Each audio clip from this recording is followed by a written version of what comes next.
TRS పార్టీని ఎదుర్కొనే సత్తా బీజేపీకి మాత్రమే ఉందని మాజీ మంత్రి మహబూబ్ నగర్ బీజేపీ ఎంపీ అభ్యర్థి డీకే అరుణ అన్నారు. బీజేపీ శక్తివంతమైన పార్టీ కాబట్టి తాను ఆ పార్టీలో చేరానన్నారు. పదవుల మీద ఆశతో తాను పార్టీ మారలేదని ఆమె ఈ సందర్భంగా స్పష్టం చేశారు. ఈరోజు మోడీ గారి నాయకత్వాన్ని మనం అందరం కూడా బలపరచాల్సినటువంటి అవసరం ఉంది. ఈ దేశాన్ని కాపాడుకోవడానికి, ఈ దేశం కోసం పనిచేయడానికి ఈ యొక్క బీజేపీ పార్టీలో నేను చేరిన విషయం కూడా ఈ సందర్భంగా నేను తెలియజేస్తా ఉన్నా. చాలామంది అంటున్నారు బీజేపీ పార్టీ తెలంగాణలో లేదు కదా, మరి బలంగా లేదు కదా, మీరు బీజేపీ పార్టీలోకి పోయారెందుకు, మీ రాజకీయ జీవితం అక్కడ ఏం ప్రశ్నార్థకం అవుతుందని.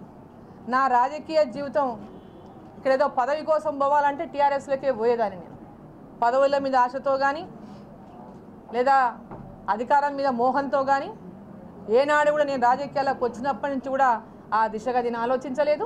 ప్రజల సేవలోనే, ప్రజల యొక్క మేలు కోసమే ఈరోజు పనిచేస్తూ ఉన్నాం. వారి మేలు కోరే ఈరోజు మహబూబ్ నగర్ జిల్లా, ఉమ్మడి మహబూబ్ నగర్ జిల్లా మేలు కోరి, ఈ యొక్క తెలంగాణ ప్రజల మేలు కోరే ఈ నిర్ణయాన్ని తీసుకున్నామని మీకు ఈ సందర్భంగా తెలియజేస్తూ, ఈ రాష్ట్రంలో కాంగ్రెస్ పార్టీ విషయాలు మీరు అర్థం చేసుకోక మిమ్మల్ని కాపాడే శక్తి కాంగ్రెస్ పార్టీకి లేదు. ఇంకా రాష్ట్ర నాయకత్వంలో అయిపోయింది.